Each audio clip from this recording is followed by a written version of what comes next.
Aquela noite tinha tudo para ser mais um daqueles happy hours barulhentos e esquecíveis, onde a música é alta, as conversas vazias, e a bebida corre como se pudesse resolver qualquer frustração. E ela, Ana, era sempre a mais animada da mesa, a mais ousada, a mais livre, a que mais bebia. Mas ninguém esperava que um único garoto, um flanelinha de 16 anos, magro, tímido, com um uniforme sujo e o olhar mais sério do que alguém daquela idade deveria ter, fosse destruir aquela sensação de normalidade com uma única frase. Quando ele surgiu ao lado da mesa, ninguém deu importância. Mas a voz dele, aquela voz baixa, urgente, parecia carregar um peso estranho. Moça, para! Você vai matar seu filho. A mesa inteira congelou. Ela riu. Filho? Ela nem tinha namorado, quanto mais filho. Mas o garoto não riu com ela. Não se intimidou. Não desviou o olhar. Eu estou avisando. Não bebe mais. Não dirige hoje.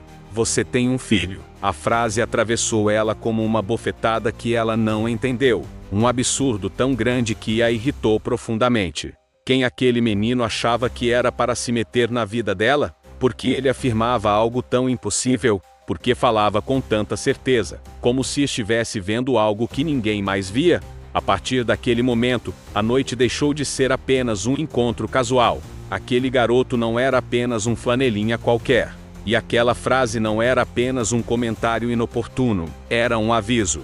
Um aviso que ela ignorou. E ignorar custaria caro. Muito caro. Antes de continuar essa história cheia de mistério, emoção e uma reviravolta que vai te arrepiar, me conta uma coisa: de qual cidade você está assistindo essa história? O vento daquela noite estava quente, pesado, típico de fim de semana em que todo mundo quer extravasar. O bar lotado ocupava metade da calçada, os garçons mal conseguiam passar, e Ana ria alto, copo erguido, celebrando alguma piada que nem lembraria no dia seguinte. Já estava na terceira rodada de drinks, e seus colegas de trabalho incentivavam cada gole. Foi então que ele apareceu, flanelinha de 16 anos. Magro, rosto sério demais para a idade, camiseta surrada, mãos inquietas. Ele sempre ficava por ali, mas nunca tinha se aproximado da mesa deles. Até aquela noite. Ele encarou Ana como se estivesse vendo algo que ninguém mais via. Sem pedir licença, com a voz baixa e rouca, soltou: moça, pare com isso. Você vai matar seu filho. A mesa inteira virou para ele com expressões de deboche. Ana soltou uma risada exagerada. Meu filho? Ela disse, limpando uma lágrima de riso. Eu nem tenho filho, garoto. Vai trabalhar, vai. Mas o garoto não recuou. Você tem, sim. E se continuar bebendo e dirigindo? Ele respirou fundo, como se aquilo machucasse. Você vai matar ele hoje. A irritação de Ana foi imediata. Meu filho da onde? Não inventa moda, menino. Some daqui. Os amigos já faziam piadas. Um deles empurrou o garoto de leve, mandando ele parar de perturbar. Mesmo assim, o menino ficou firme. Eu estou só avisando. Não dirige hoje. Pelo amor de Deus, não faz isso. Ele parecia desesperado, mas tentava esconder. E isso só aumentava a raiva dela. Ana se levantou bruscamente, segurando o copo pela metade. Último aviso: se você continuar inventando essas histórias, eu chamo a polícia. O menino piscou devagar, como quem sabe que está falando a verdade. Mas não tem como provar. E enquanto todos riam dele, algo no olhar do garoto ficou mais escuro. Mais pesado, como se ele tivesse acabado de ver o futuro, e não fosse nada bom. Quando a noite já estava se desfazendo em luzes borradas, Ana decidiu que era hora de ir embora. Caminhou até o carro, tropeçando levemente, tentando manter uma postura firme para não dar brecha aos colegas, que a seguiam rindo e gravando stories. Ela abriu a bolsa, tirou a chave e ergueu como um troféu. Foi então que o menino surgiu de novo, rápido, quase como se tivesse ficado de guarda esperando o pior. Moça, por favor, não entra nesse carro. Eu estou implorando. Ele parecia mais angustiado, o peito subindo e descendo em desespero. Chega! Ela gritou. Você já encheu o saco. Não tenho filho, não vou matar ninguém. Sai da minha frente. Ela tentou destravar o carro, mas o garoto foi mais rápido do que ela imaginava. Numa única investida, pegou a chave da mão dela e deu 2 passos para trás. Ana ficou paralisada. Os colegas arregalaram os olhos. e o garoto apertou a chave na mão, como se estivesse segurando uma bomba prestes a explodir. Eu devolvo, juro que devolvo. Ele disse, engolindo seco, se você pedir um táxi. Hoje você não pode dirigir. Não pode. Alguém depende de você, e você não sabe. Você roubou minha chave? Ela disse, indignada. Roubou mesmo? Ela puxou o celular e começou a filmar. O menino, apavorado, ergueu as mãos. Não é roubo. É para salvar você, eu juro. Mas quanto mais ele explicava, mais Ana se aproximava, transtornada.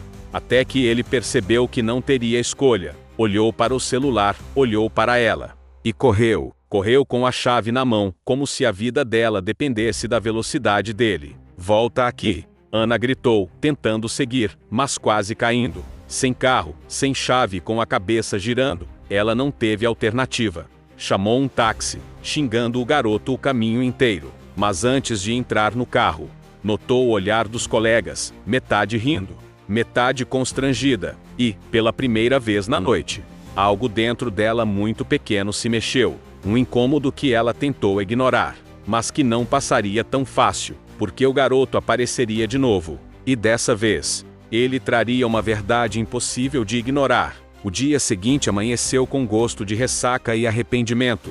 Ana mal lembrava de ter chegado em casa, apenas das risadas altas, do menino correndo, e da humilhação de precisar de um táxi porque perdera a própria chave.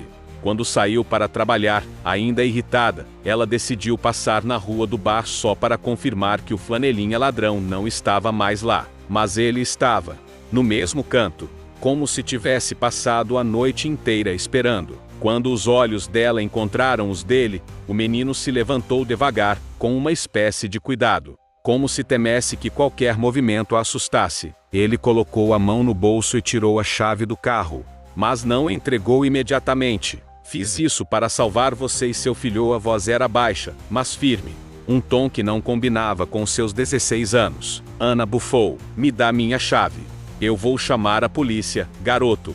Já tive paciência demais. Ele estendeu a mão, mas antes que ela pegasse, fechou o punho novamente. Pensa no seu filho. Só pensa. Ela segurou o ar por um segundo, porque aquela mentira estava começando a incomodar tanto, porque ele falava com tanta certeza. Já falei que eu não tenho filho. Ela gritou. Isso é loucura sua. Entrega logo. Nesse instante, dois colegas de trabalho que vinham atrás ouviram a discussão. Ao reconhecer o garoto da noite anterior, avançaram sem pensar. Aí, devolve o que você roubou da moça. Um deles gritou. Ana tentou impedir, mas foi tarde demais. O primeiro soco estalou no ar. Depois veio o segundo. Depois o terceiro. O menino caiu no chão protegendo a cabeça, sem reagir, gemendo baixinho, enquanto o sangue escorria pela sobrancelha. Parem! Ana gritou, empurrando um deles para longe. O que vocês estão fazendo? O garoto, mesmo caído, levantou a mão com a chave, tremendo, quase desmaiado. Tá aqui. Só, não bebe mais. Pelo seu filho. A frase mal saiu completa antes que seus olhos virassem e ele apagasse. Ana deu 2 passos para trás, o coração acelerando como se quisesse fugir do peito. Por que ele dizia aquilo? Porque parecia tão verdadeiro? E principalmente, porque aquela frase ecoava dentro dela como um aviso que ela nunca pediu, mas que não conseguiria esquecer? Ela não sabia ainda. Mas naquela mesma noite, a vida dela mudaria para sempre. A imagem do menino desacordado no chão não saía da cabeça de Ana. Ela voltou para o trabalho, mas não conseguiu se concentrar em uma única tarefa. As palavras dele se repetiam como um eco irritante, impossível de ignorar. Pelo seu filho. Ela tentava racionalizar. Era só uma manipulação barata. Um truque de rua. Garotos assim faziam de tudo por dinheiro. Mas quanto mais ela repetia essas justificativas, menos acreditava nelas. A tarde passou arrastada. Uma dor leve começou a aparecer na parte baixa do abdômen. Ana ignorou. Depois veio uma tontura rápida. Ela atribuiu ao estresse. Mas quando a dor voltou mais forte, obrigando-a a se apoiar na mesa, decidiu ir embora mais cedo. Deve ser só gastrite, murmurou para si mesma no elevador. Mas quando chegou no estacionamento, precisou ficar parada por alguns segundos, respirando devagar. O incômodo não parecia mais simples. Era profundo, quente, estranho. No carro, antes de ligar a chave, algo se acendeu na memória dela. Amanhã você vai entender.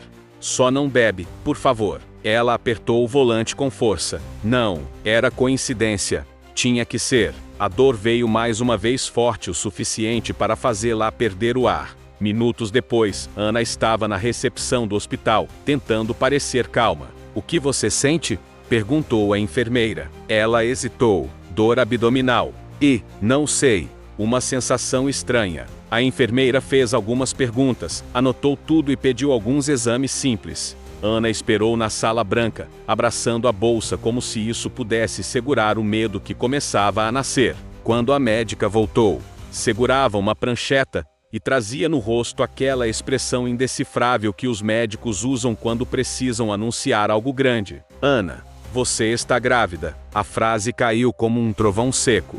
Ana ficou imóvel, sentindo o mundo inteiro parar por um segundo. Grávida? A voz saiu fraca, quase infantil. Isso não é possível. Mas a médica continuou falando, explicando semanas, riscos, cuidados. Ana não ouviu quase nada. Só conseguia pensar em uma única imagem. O menino, o flanelinha ensanguentado no chão, dizendo com uma convicção assustadora algo que ela nem sabia sobre si mesma. O menino sabia. E agora, Ana precisava descobrir como. Ana saiu do hospital desnorteada, como se estivesse caminhando dentro de um sonho confuso. A médica ainda recomendara repouso, mas não era isso que martelava sua mente. Grávida. E o menino sabia. Sabia antes dela. Sabia mais do que qualquer exame. Ela tentou lembrar de cada detalhe da noite anterior. O jeito que ele a olhara. Não era de julgamento, nem de ameaça. Era medo, um medo verdadeiro, como se ele realmente estivesse vendo algum perigo diante dela. Quando ela chegou em casa, encontrou mensagens dos colegas de trabalho num grupo. Aquele moleque foi longe demais. Se aparecer de novo, a gente termina o serviço. Ana sentiu o estômago embrulhar. Eles estavam comemorando a violência. E ela havia deixado. E agora, sabendo o que sabia, algo dentro dela se quebrava. Naquela noite, a dor voltou mais leve, mais tolerável, mas também mais clara. Era o corpo dela falando. Ela passou a mão na barriga, pela primeira vez com cuidado. Uma vida ali dentro, uma vida que ela nem sabia que existia, mas que um garoto de rua, por algum motivo impossível de explicar, havia percebido. O peso da culpa veio como uma onda pesada. Ela precisava encontrá-lo, precisava saber se ele estava vivo, se estava bem, e acima de tudo como ele sabia. Na manhã seguinte, Ana correu para o hospital municipal, o mais próximo do bar onde ele havia sido agredido. Perguntou na recepção, descreveu o menino, o que tinha acontecido.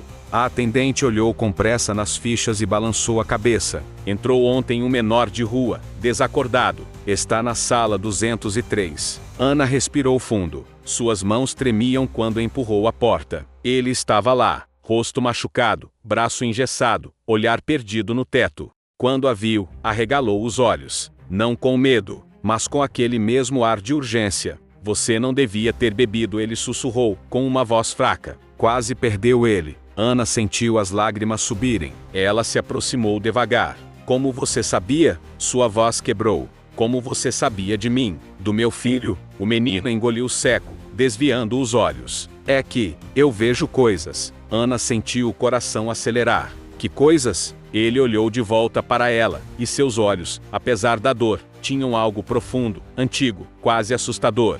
Coisas que ninguém acredita até acontecer. O silêncio que se seguiu foi tão pesado que parecia encher o quarto inteiro. Ana pediu desculpas 1000 vezes e chorou. Não era apenas pelo susto da gravidez, nem pela dor física. Era pela culpa que batia como um soco no estômago. O flanelinha, o garoto que ela e os colegas haviam tratado como lixo, estava certo o tempo todo. E agora ele estava no hospital, por causa deles. No dia seguinte, ainda pálida e com os exames na mão, Ana entrou no hospital público.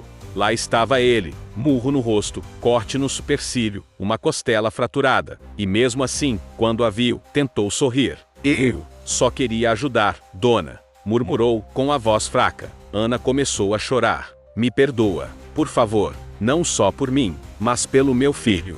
Se não fosse você, talvez eu nem estivesse aqui. O garoto, Lucas, desviou o olhar, sem saber o que fazer com tanta emoção. As horas seguintes foram uma mistura de pedido de perdão e silêncio constrangido, até que os colegas de trabalho de Ana chegaram no hospital também envergonhados, cabisbaixos, cada um segurando um saco de frutas barato, como se fossem flores. Não tinham desculpa, mas tinham arrependimento. Eles explicaram que falaram com o chefe do escritório, o mesmo que ficava irritado com carros mal estacionados na porta, e conseguiram algo que, para o menino, era mais que um emprego, uma chance real. Lucas ganharia carteira assinada, vale transporte, uniforme e treinamento para virar manobrista oficial do prédio. Quando contaram isso, o garoto ficou imóvel. Depois, as lágrimas vieram discretas, rápidas, sem barulho. Lágrimas de quem nunca recebeu nada da vida que não fosse violência. Eu aceito, ele disse. E, desculpem também, eu não queria confusão. Só não queria que nada acontecesse com ela, nem com o bebê. Ana segurou a mão dele. Meu filho vai carregar o seu nome, Lucas. Ele arregalou os olhos. Se ele viver, é porque você salvou a gente. Eu nunca vou esquecer disso. Lucas ficou sem voz. Só apertou a mão dela de volta, como alguém que finalmente sente que existe. E assim, em um hospital simples, sem holofotes nem final milagroso. Uma mulher que quase destruiu tudo foi salva por um menino que só queria ser ouvido. E um garoto invisível ganhou uma vida nova não porque o destino quis, mas porque alguém finalmente enxergou o valor dele. E você? Já conheceu alguém que parece ter uma visão dessas, que enxerga coisas que ninguém vê? Me conta nos comentários, quero muito saber.